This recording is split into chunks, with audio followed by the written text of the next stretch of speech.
Olá, meus irmãos, um bom domingo para você. Eu oro ao Senhor para que a graça de Deus seja abundante sobre a sua vida, que você possa ser fortalecido, animado pelo Senhor, e eu rogo a Deus que Ele possa derramar graça e força sobre a sua vida para essa nova semana, no nome de Jesus.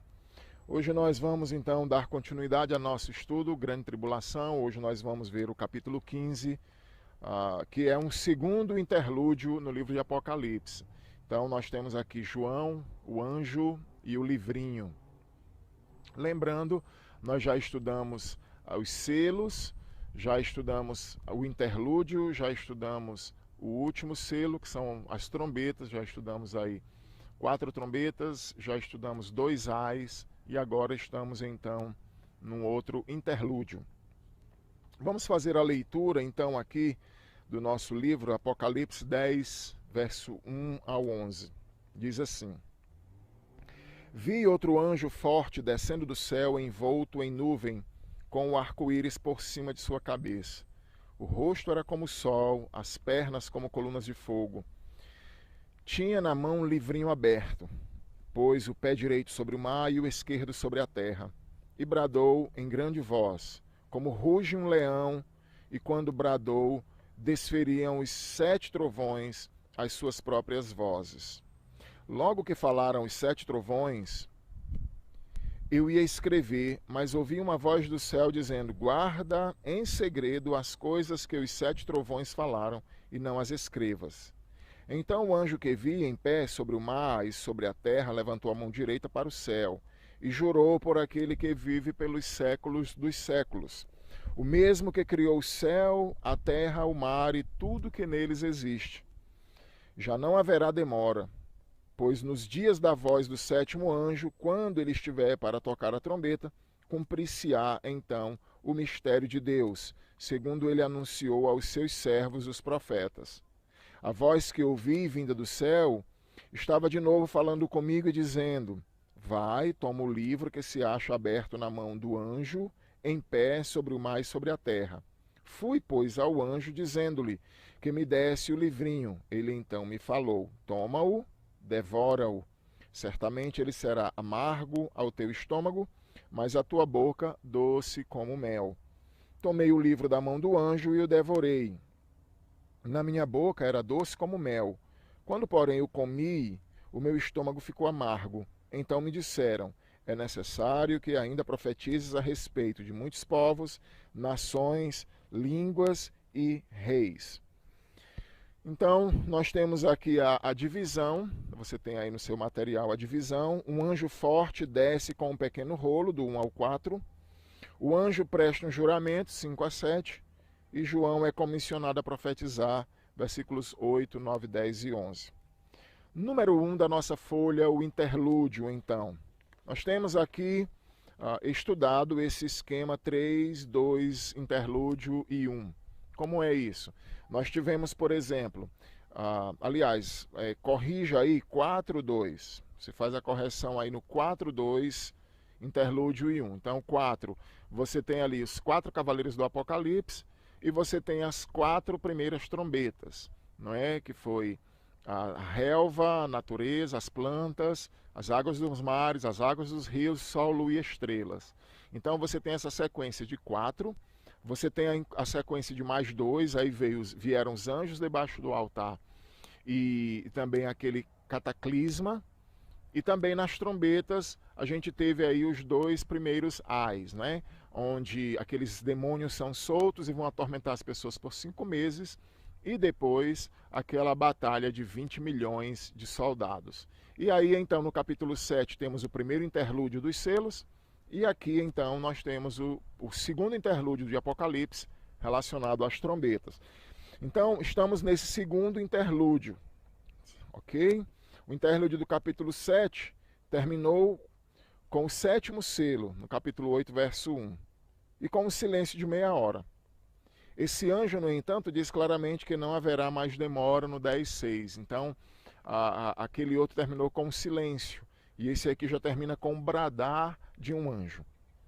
Número 2, um anjo forte desce com um pequeno rolo. Capítulo 10, versículos de 1 a 4. Então nós temos aqui 3 anjos fortes em Apocalipse. Temos aqui uma visão fantástica, outro anjo forte. O primeiro anjo forte, ele aparece no capítulo 5, verso 2, perguntando quem é digno de abrir o rolo. Você lembra aquela cena maravilhosa no céu, onde um anjo brada com a voz muito forte, perguntando quem é digno de abrir o livro, de lhe desatar os selos e tomar o livro das mãos daquele que está sentado no trono. Então é um anjo forte. Há também uma conexão muito próxima entre as visões do rolo do capítulo 5, o rolo que foi aberto por Cristo, e o capítulo 10, pois o rolo de manuscrito que estava sendo aberto, progressivamente, mediante o rompimento dos selos em 6.1 até o 8.1, agora se encontra aberto na mão desse anjo forte. Ok? Então, a ideia aqui é que Cristo abre os 7 selos do livro, o livro agora está aberto, então esse anjo traz esse livro e apresenta até João. O terceiro e último anjo forte aparece em 18:21. Anjo forte, a palavra que você escreve aí. Terceiro e último anjo forte aparece em 18:21. Ele lança uma grande pedra ao mar para simbolizar a destruição violenta da Babilônia. Então, nós temos 3 anjos fortes, do capítulo 5, esse do capítulo 10 e esse do capítulo 18. O anjo é visto como descendo do céu. E aqui em 18:1, um anjo que tinha grande autoridade desce do céu, o que é um contraste direto com a besta que sobe do abismo no capítulo 11, verso 7. Então, geralmente a Bíblia dá a ideia do céu em cima e do abismo embaixo. Geralmente tem esse paralelo. Número 3, a identificação do anjo. Ambos os anjos que descem do céu são seres gloriosos com um rosto como de sol, capítulo 10, verso 1. Né? Então, muitos estudiosos, como aqui, por exemplo, o Charles, o Sweet, o Kraft, o Murray, eles acreditam, então, que aqui seria o anjo Gabriel. Né? Muitos estudiosos têm ligado este anjo a Gabriel, como sendo o anjo Gabriel, mencionado lá em Daniel, mencionado também no livro de Lucas, como sendo aquele que apareceu para Maria. Por causa do paralelo de Daniel 12, verso 7, em que ele faz um juramento a Deus, também como de Apocalipse, só que lá o anjo aparece sobre um rio. Né? Então, o significado do nome Gabriel também, homem de Deus. Então, esses teólogos aqui acreditam, esse anjo forte é Gabriel. A objeção a isso é possível, essa opção, né? Mas não passa de uma especulação, porque o anjo não é nomeado. Mais uma vez, a gente percebe isso. Deus não quis dar nome a esse anjo, como, por exemplo, ele deu nome ao arcanjo Miguel, lá em Daniel 12. O arcanjo Miguel, príncipe do teu povo, Deus falou. Então, quando não é lá quando o anjo apareceu para Maria, diz o anjo Gabriel apareceu para Maria. Então, quando não menciona o nome, não adianta a gente, o máximo que pode ser é uma especulação. Né? Outros interpretam esse anjo forte como sendo Cristo. Anote aí. Cristo.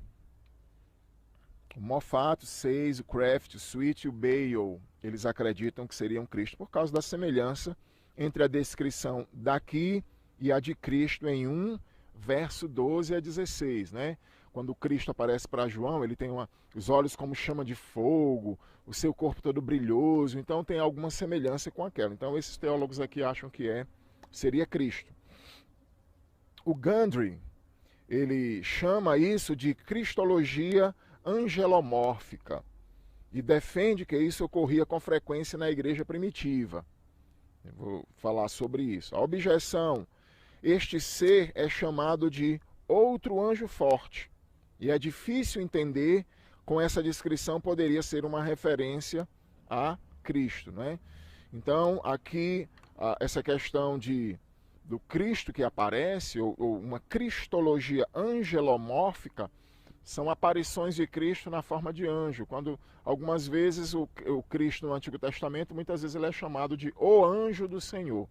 né? O anjo do Senhor. Então, nesse caso aqui, o Gundry, ele se assemelha também aqui ao Moffat, ao Kraft, ao Sweet, ao Bale. Ele pensa da mesma forma e ele diz isso, né? O Antigo Testamento, a igreja primitiva, na verdade, ela utilizava muitas vezes isso. E o Antigo Testamento também, quando usa que o anjo do Senhor, o meu servo, o meu mensageiro. E aqui nós temos então essa objeção, porque ele é chamado aqui de outro anjo forte. É difícil a gente pensar como isso aqui poderia se encaixar então com Cristo. O Balkenham e o Alnin, eles ligam esse anjo com o principal anjo da revelação de Apocalipse. O principal anjo da revelação de Apocalipse em 1:1, 22:16, pois o rolo tem o conteúdo da revelação dada em 1:1. Isso é possível, mas também não pode ser provado, né? Aquele anjo que no capítulo 1 ele aparece e diz que Deus enviou por intermédio do seu anjo. E também no 22:16, Cristo falando lá, então é dito que enviou por intermédio do seu anjo. Então, esse anjo aqui poderia ser também esse mesmo que entrega a revelação para João. Número 6. Portanto, este simplesmente outro anjo forte, como aqueles de 5:2 e de 18:21. O Osborne e o Phillips, eles acreditam isso. Simplesmente outro anjo, um outro anjo forte. Tá certo? Não seria Cristo, não seria Gabriel, mas apenas um outro anjo. 7. A descrição quádrupla do anjo é mais elaborada e majestosa do que qualquer outro anjo desse livro, fazendo paralelo com a descrição de Cristo em 1:13:16 ou do próprio Deus no 4:3. Então, as características que esse anjo se apresentam tem muita coisa semelhante àquela descrição do Senhor Jesus Cristo em João 1 e também relacionado a algumas aparências com Deus sentado no trono no capítulo 4. Vamos ver então. A primeira característica é a de que ele estava vestido de uma nuvem. Vestido de uma nuvem. No capítulo 1, verso 7, lemos que Cristo está vindo com as nuvens. Então você nota que semelhança dessa questão de nuvens e nuvens. Daniel 7:13, Mateus 24:30, 26:64 e Atos 9:11, quando aqueles dois anjos param lá diante dos judeus, os discípulos, e dizem: varões galileus, por que estáis com os olhos fitos no céu? Esse mesmo Jesus que estáis vindo agora subir ao céu, neste mesmo local, dessa mesma forma, ele virá outra vez. Então, e também em 1 Tessalonicenses 4:17, o crente encontrará pessoas amadas que partiram. Então esse encontro haverá nas nuvens. Ok, meus amados? Então há essa aparência. Então esse anjo tem uma primeira característica, ele está vestido como de nuvem, de uma nuvem. A segunda característica, número 2, nós temos aí, o anjo é descrito com um arco-íris sobre a cabeça.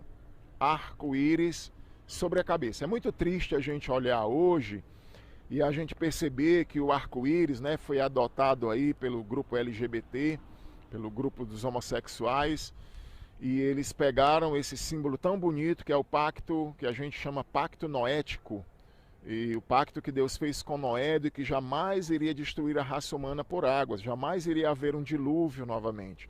E aí Deus disse que sempre que olhasse para o arco, que nós olhássemos para o arco, ele iria lembrar desse pacto, dessa aliança, né? É claro que a gente sabe que Deus vai destruir o mundo pelo fogo, mas ele prometeu que jamais ele iria inundar a terra novamente.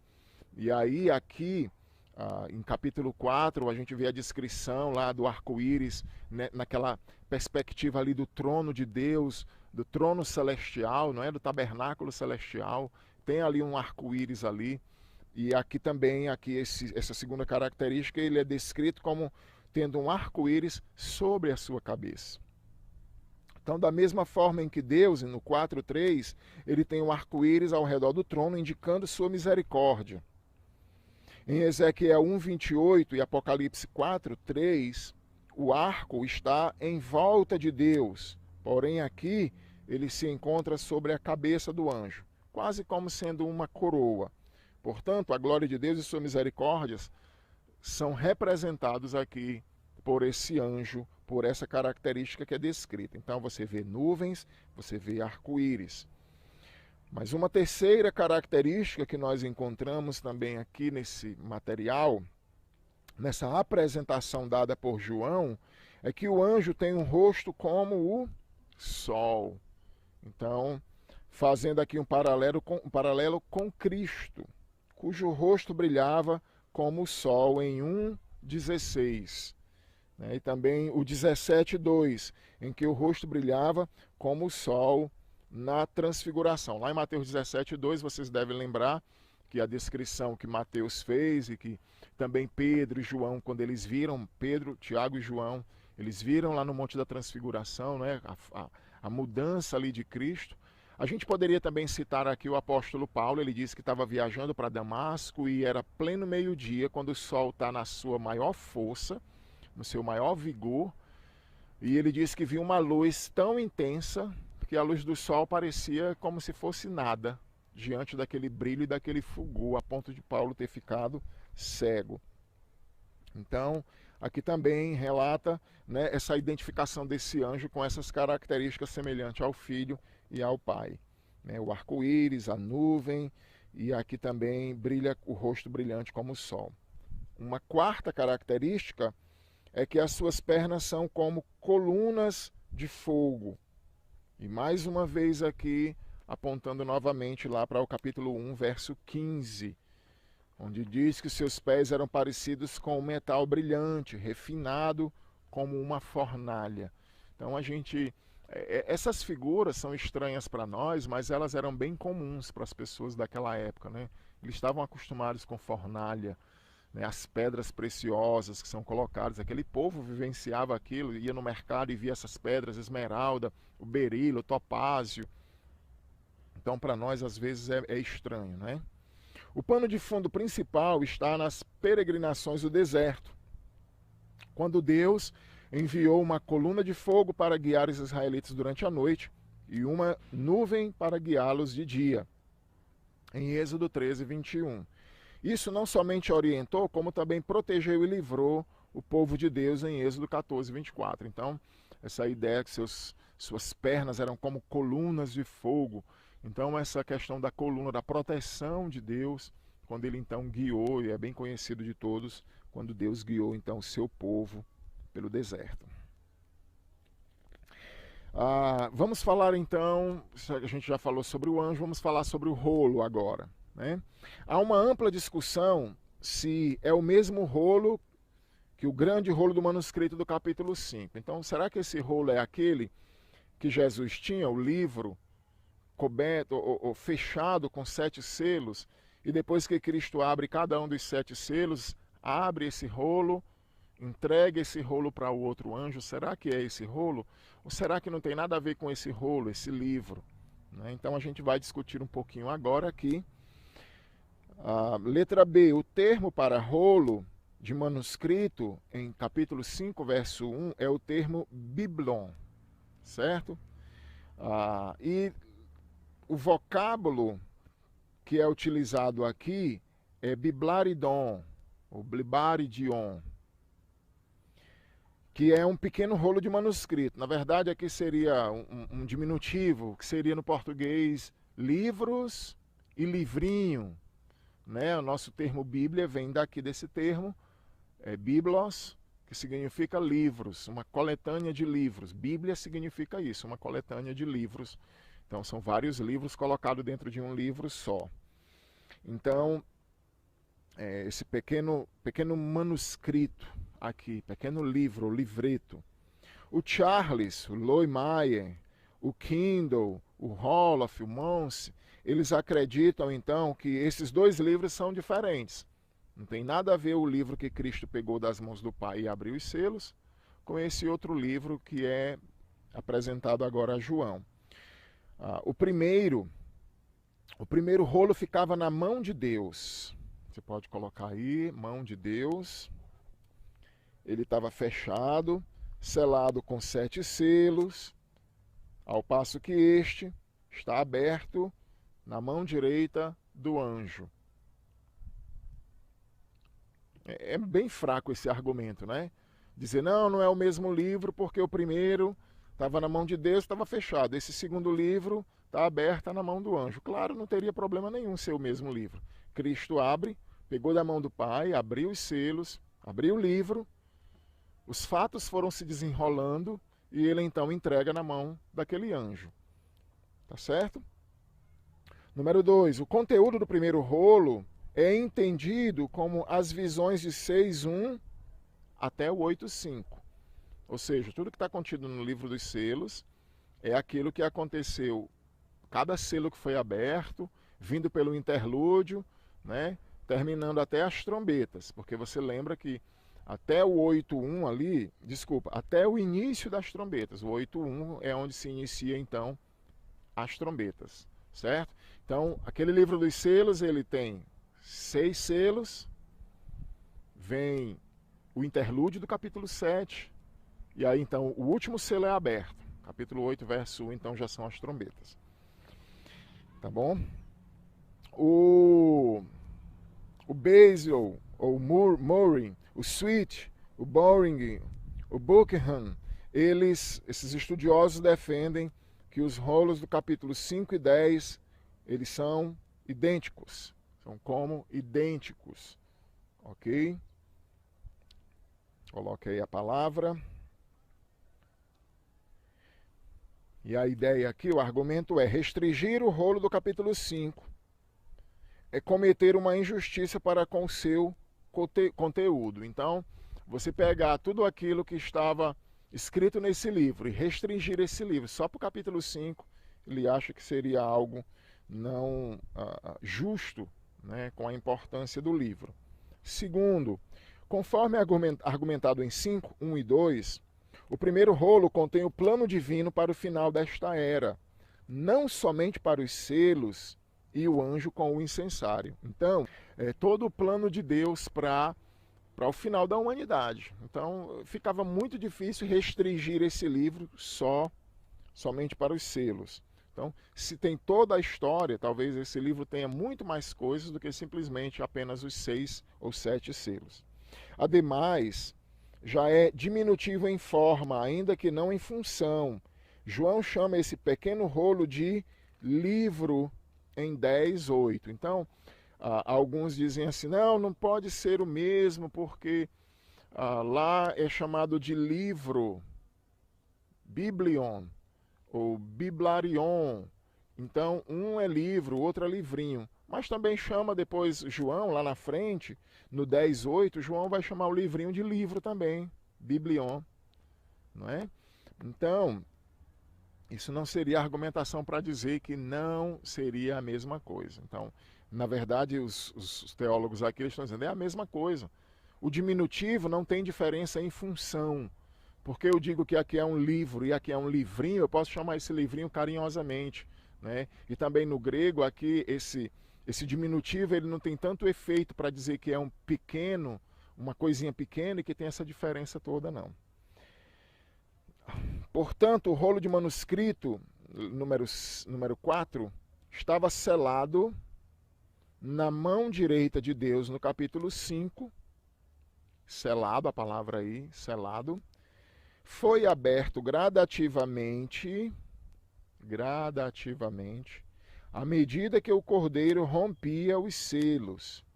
E no capítulo 6, e agora se encontra completamente aberto na mão do anjo forte no capítulo 10. É aquilo que eu já falei.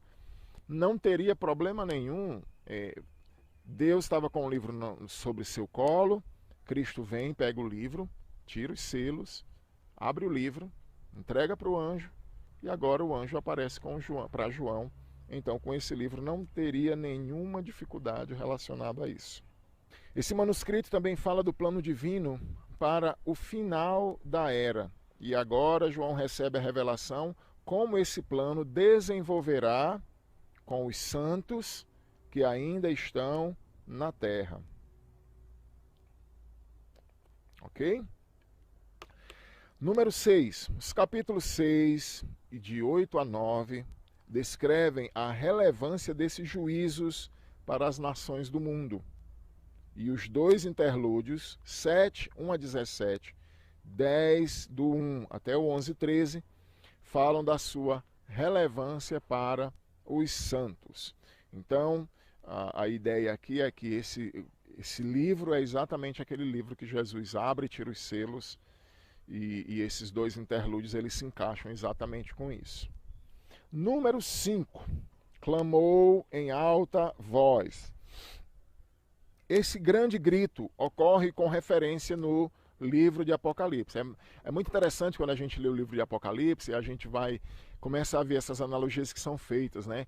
O anjo forte bradou como som de muitas águas, ou como som de trombeta, ou como voz de leão, ou como som de multidão. É bem interessante essas figuras que são colocadas aí. Você pode depois dar uma olhada aí no 1:10, o 5:2, 5:12, o 6:10, o 7:2, 10 e essas outras referências que tem aí, né?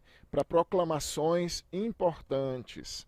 Para proclamações importantes. Mas este é especialmente forte, pois ele se assemelha a um leão que ruge. Né? Então, quando a gente hoje aí na National Geographic, quando aparece aqueles animais, né? Ou no Animal Planet, quando aparecem aqueles animais, o leão que está lá rugindo na floresta, todos os animais, hienas, tigres, tigre não, geralmente hienas, leopardo e outros animais, tudo já ali levanta, né, as orelhas, já ficam ali atentos, porque é um monstro, né? Então esse anjo, a ilustração que João descreve é como o leão rugindo ali. Então, também aqui nós temos aqui alguma referência a Javé, o Jeová rugindo, né, como leão, lá em Oséias 11:10. E também em Amós 3:8. Essas duas referências também colocam sendo Deus como sendo um leão, comparado a um leão que ruge. Portanto, essa descrição ressalta que o anjo forte, ele é um arauto que fala com poderosa voz. Arauto, a palavra aí. Arauto que fala com poderosa voz de Deus. E na verdade esse anjo, todos esses anjos, tudo que está acontecendo em Apocalipse, Deus é quem dá a ordem. Todas as coisas, cada praga que vem, Deus é quem diz, vai, manda isso, manda aquilo, quero que mande isso, fale aquilo. Então Deus está no controle de todas essas coisas. Número 6. Os 7 trovões. Quase todos os comentaristas concordam que essa expressão ecoa do Salmo 29. O Salmo 29, você deve lembrar, a voz de Deus quebra os cedros, a voz de Deus despedaça os montes, a voz de Deus, a terra treme. Então é um salmo que exalta a pessoa de Deus, o poder, a sua imponência quando Deus fala, né? Então aqui é o salmo que fala como o trovão, né, em que Deus fala como trovão por 7 vezes, visto que o salmo celebra o poder de Javé como um regente da criação. Ele se encaixa nesse contexto em que Deus é o soberano sobre a terra e o mar. Então, quando trata sobre os 7 trovões, então é uma referência aqui também a esse aspecto. Essa questão do trovão, quando Deus foi lá no Sinai, que encontrou com Moisés, né, ali tinha trovões, raio, relâmpagos, buzinaço, trevas, escuridão. Então, ela está muito associada também a Deus e ao juízo. Letra A. Isso ocorre em contexto da manifestação atemorizante de Deus, no 4:5, quando mostra Deus sentado no trono, no 11:19, né, lá nas duas testemunhas, tem outra expressão relacionada a isso, e no 14:2, quando os 144.000 se encontram com o Senhor. Então, letra B, da libertação do seu povo, em 19:6 também, né, quando Deus liberta o seu povo ali, manifestação de trovões. O juízo dos ímpios, o 6:1, o 8:5 e o 16:18, né? Sempre que vai, por exemplo, nos selos, né? A gente já viu lá no capítulo 6, verso 1. E também na letra D, é a única vez em que os trovões realmente falam. Nessas outras todas aqui, existem manifestações de trovão, como eu falei, aquele exemplo lá do Êxodo, lá no início dos selos, lá no capítulo 19, né, quando o povo de Deus ele vai ser realmente livre. Então ali você tem manifestações de trovão, mas aqui de fato existe uma voz dos 7 trovões, né? Então os 7 trovões aqui eles falam realmente, e é a única vez que isso acontece. O número 7, nós temos então aqui João como um servo obediente. Ele foi chamado para proclamar. Você deve lembrar, no começo do livro, o Senhor se apresenta para ele e diz: escreve as coisas que tens visto, as que são e as que hão de acontecer. Então João sabia que tudo aquilo que ele estava vendo era para que ele pudesse então escrever e desenrolar aquilo tudo. Só lembrando para você que João, ele era, geralmente a tradição associa João como o discípulo mais novo, que foi chamado pelo Senhor. Era o discípulo amado, ele tinha um relacionamento muito bom com o Senhor, muito íntimo. E também João foi um dos últimos apóstolos a morrer, né? Alguns acreditam que ele morreu de velhice, ele foi levado para a ilha de Creta, a ilha de Patmos, desculpa. Ele foi levado para Patmos ali e ele recebeu a revelação. Então ele escreveu o Evangelho de João, ele escreveu as 3 epístolas, 1 João, 2 João e 3 João, e ele escreveu então o livro de Apocalipse. E ele então, como um servo obediente, quando o anjo fala, né, mostra aquilo, os trovões falam, a primeira coisa que João faz, ele quer começar a escrever aquelas profecias. Então, João ouve a mensagem desses trovões em 10:4, ele começa a obedecer a ordem de 1:11 a 19, para que escrevesse o conteúdo das visões. Antes de começar a escrever, no entanto, ele escuta uma voz do céu. Há certo contraste entre a voz dos trovões e a voz do céu. Esta última é uma mensagem direta do trono, talvez de Deus ou do próprio Cristo, quando diz para ele: não escreva essas coisas. E tem precedência sobre a voz dos trovões. Então, precedência é a palavra aí. Precedência, aliás, sobre a voz dos trovões. Então, quando essa voz diz não escreva, então João, aqui eu já não vou revelar isso aqui. Nesse contexto, Deus ordena a João para selar a mensagem dos 7 trovões. E então lhe diz para não escrevê-las. Portanto, João está sendo chamado para afirmar o controle soberano de Deus sobre os juízos proclamados nos trovões. E então é proibido de revelar o conteúdo aos seus leitores. Não sabemos o motivo por que Deus proibiu. Tem várias especulações. Eu nem quis colocar aqui para não aumentar muito o volume do estudo e a gente passar aí de 1 hora ou ter que dividir o capítulo em 2. Mas alguns acham que Deus decidiu não revelar porque ele voltou atrás, ele fez ele mostrou a João, mas era algo tão pesado que ele voltou atrás. Ele disse: não escreve não, eu não vou fazer isso. Ou então outros acham que ele abreviou e tirou essas coisas, né? Outros acham que, enfim, são muitas especulações, os motivos pelas quais Deus não revelou. Mas é muito interessante isso, né?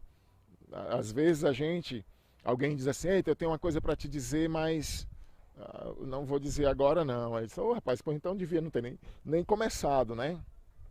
Porque acaba despertando na gente assim aquela curiosidade de saber o que é. E a gente fica: o que será que João viu aqui? Né? Muito semelhante a Paulo em 2 Coríntios 12, ele diz que ele ouviu palavras no céu que não era lícitas referi-las aqui na terra. E aí a gente fica assim: o que será? Que palavras são essas, né? que Paulo viu, palavras inefáveis, e a gente fica só na curiosidade, né? Desperta a nossa curiosidade em relação a isso. Uma coisa ainda também relacionado aqui a essa questão do selar, quando Daniel recebeu a profecia em Daniel 12, que está no final do seu livro, Daniel, é dito para ele assim: olha, Daniel, sela o livro, encerra a profecia, porque não é para o seu tempo, é daqui ainda muito tempo, o tempo do fim. Mas de fato aqui, quando esse anjo fica em pé, com o pé direito no rio, um pé no mar, um pé no rio, desculpa, um pé na terra e um pé no mar, e ele levanta a mão e diz que já não demora, ali nós já estávamos vivendo os últimos dias, né? Já estávamos vivendo, já tinha dado início os últimos dias. E ele diz que não vai ter demora. Então, de fato, aquilo é para o nosso tempo, é para essa geração, a geração dos gentios, né? Então, lá é dito para Daniel: olha, Daniel, sela porque não é para agora não. Você vai morrer, você vai ser sepultado junto com os seus, você vai ressuscitar no último dia para a ressurreição eterna. Muitos irão para a condenação eterna, né? Mas aí já para João já é dito: olha, você guarda essas profecias aqui, essas específicas dos trovões, mas revela essas outras aqui. Número 8, o anjo presta um juramento.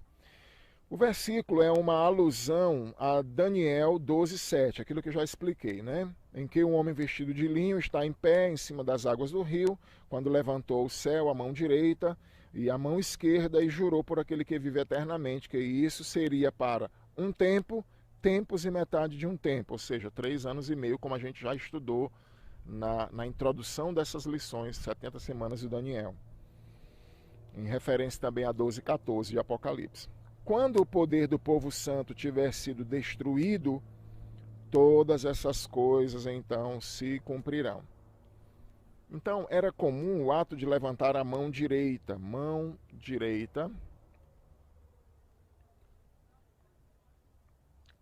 para fazer um juramento. Deus em Deuteronômio 32:40, o Êxodo 6:8, Ezequiel 20, verso 5, Abraão em Gênesis 14, né? A fim de indicar a responsabilidade pessoal da promessa, né? A gente mudou muito, né? Hoje você faz o juramento, ainda hoje as pessoas em alguns tribunais levante sua mão, aí alguns levam a Bíblia, põe a sua mão sobre a Bíblia. Nos Estados Unidos isso era muito comum, né? Põe a sua mão direita sobre a Bíblia e jure agora. Eu juro em nome de Deus, pela palavra de Deus, dizer a verdade, somente a verdade, nada mais que a verdade. Então, isso também era comum, haver essa manifestação de levantar a mão direita e a mão esquerda. Daniel 12, de 1 a 4, prediz que no final dos tempos o verdadeiro povo de Deus será ressuscitado para a vida eterna, e aqueles que praticam o mal serão ressuscitados para a condenação eterna, aquilo que eu já mencionei há pouco. Depois disso, o anjo ordena a Daniel que sele o rolo até ao tempo do fim. Então ele diz: ó, Daniel, não é para o seu tempo, também já expliquei. O juramento de Daniel 12:7 é uma resposta à pergunta: quanto tempo haverá até o fim dessas maravilhas? Em Daniel 12:7, Daniel 12:6. A conexão com os 42 meses de Apocalipse 11:2 e os versículos seguintes é óbvia, né? Porque a mesma pergunta permeia este livro feita pelos mártires. Em 6:10, ó soberano, santo e verdadeiro, até quando? E a resposta é sempre a mesma: quando o Deus soberano escolher, isso ocorrerá. Né? Então sempre essa questão ela fica. Os discípulos em Atos 1, Senhor, é agora que restaures restaures todas as coisas? É agora que o Senhor vai estabelecer o reino? É agora que vai destruir os romanos? E Jesus disse para ele: a vocês não compete os tempos e as épocas. Pronto. Né? Daniel pergunta também: Senhor, quanto tempo haverá até o fim destas maravilhas? As almas debaixo do altar: Senhor, até quando o Senhor não vai vingar, né, o nosso sangue? Então, letra F. Ao fazer o juramento 10:6, o anjo forte jurou por aquele que vive pelos séculos dos séculos. No Antigo Testamento, uma das formas mais comuns de juramento é a expressão tão certo como vive o Senhor. Números 14, 21, Juízes 8, 19.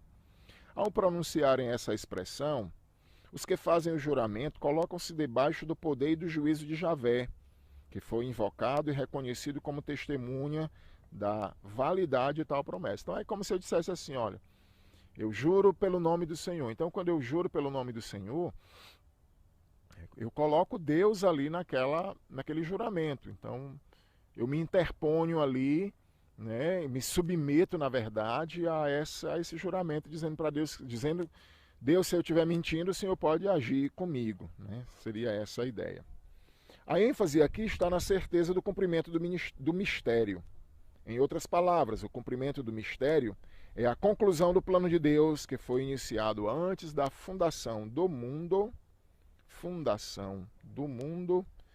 e que agora finalmente se concretiza em sua plenitude. O plano divino de salvação está prestes a ser completado. A referência aos servos escravos de Deus, os profetas, certamente inclui tanto profetas do Antigo como profetas do Novo Testamento.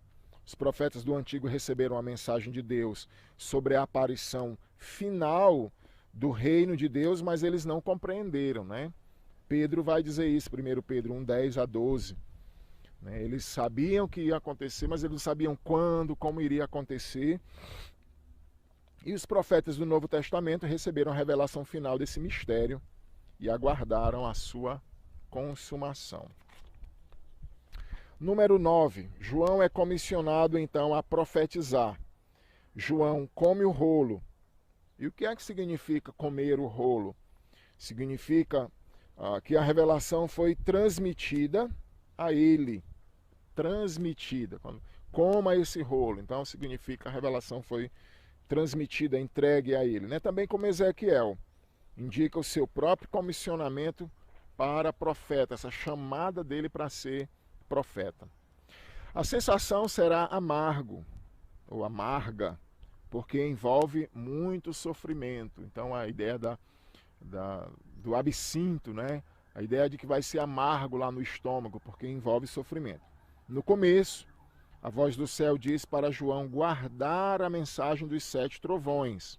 Agora, da outra ordem, tomar o rolo da mão do anjo forte. Então, primeiro, quando ele ia escrever, aí é dito para ele, não escreva isso. E agora ele diz, vá lá, tome o livro da mão do anjo forte. Então a voz celestial diz a João para repetir a ação de Ezequiel e pegar o rolo da mão do anjo. A ênfase aqui consiste no fato de que esse rolo de manuscrito se encontra aberto na mão do anjo, indicando que sua mensagem está agora aberta. O plano de Deus para a consumação deste mundo foi revelado por meio do mistério profético de João, quando ele escreve todas essas visões aqui.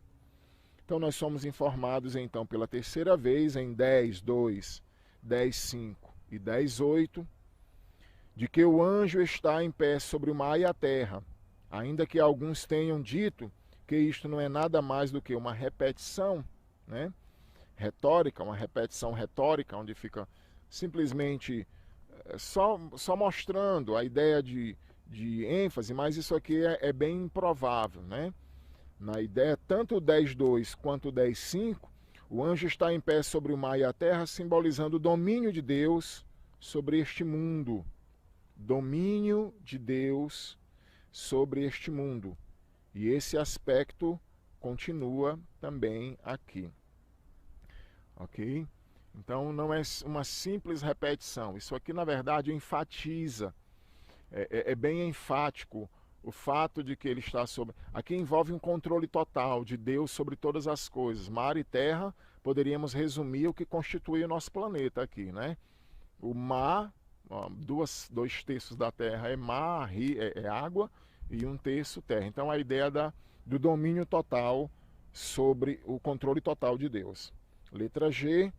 Deus é tanto soberano quanto onipotente sobre os acontecimentos deste mundo. Deus é soberano e onipotente sobre os acontecimentos deste mundo.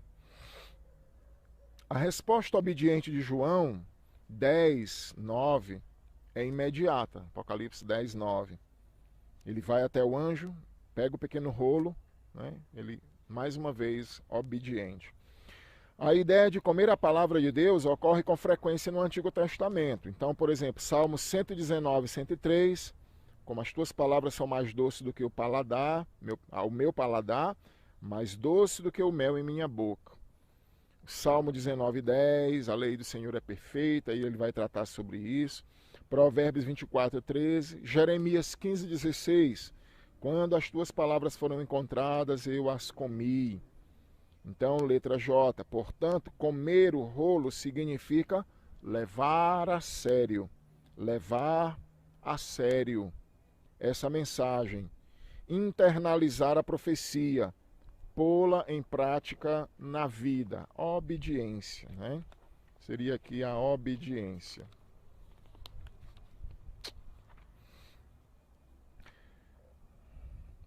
Esse ato limita ou imita de forma bem próxima a ação de Ezequiel, né? O profeta também ele recebe a orientação para comer o rolo, a mesma coisa que acontece com Ezequiel, tá certo? Indicando o comissionamento para profetizar. Letra L, João é chamado a proclamar o conteúdo do pequeno rolo. Ele também fica sabendo que quando comer o pequeno rolo ele será amargo, porém também será doce na sua boca e amargo no seu estômago. A interpretação varia entre ela é doce porque João, como uma mensagem de salvação, né? Seria uma mensagem de salvação e nesse sentido ela é doce. E a quem ele se entrega completamente, mas ela é amarga porque implica em perseguição contra ele. O Sweet e o Crodwell, eles interpretam isso. Ele tinha uma mensagem de salvação, e essa é a mensagem gostosa, mas ela é amarga porque isso traria para João perseguição. Isto está bem próximo do sentido, né? Mas o rolo é doce porque a vontade soberana de Deus sempre busca o benefício do seu povo. Aqui nesse sentido, ela seria suave e doce porque é a vontade de Deus. Eles serão vindicados e recompensados por seu sacrifício, mas também ele é amargo porque envolverá grande sofrimento e perseguição, até mesmo martírio para os santos. Tá certo? Então aqui é outra interpretação, é doce, porque ela é a soberana vontade de Deus, é boa, mas é amargo porque vai trazer muitas perseguições para os santos. João recebe a ordem, é necessário que profetizes outra vez. Então, o ministério profético de João é um dever divino, uma necessidade à luz da importância da mensagem. Deus é quem ordenou, então João precisa levar. Esta não é a primeira vez que João é comissionado nesse livro. No 1, 11 e 19, né, ele recebeu ordem para escrever as coisas que ele via, ouvia e ainda iriam acontecer.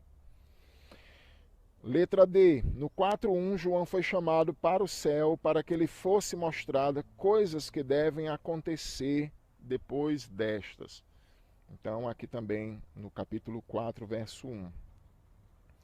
E a comissão para profetizar, outra vez, é elaborada sobre essas duas comissões, tanto a do capítulo 1 como a do capítulo 4. Portanto, é um recomissionamento para seu ministério profético. Né?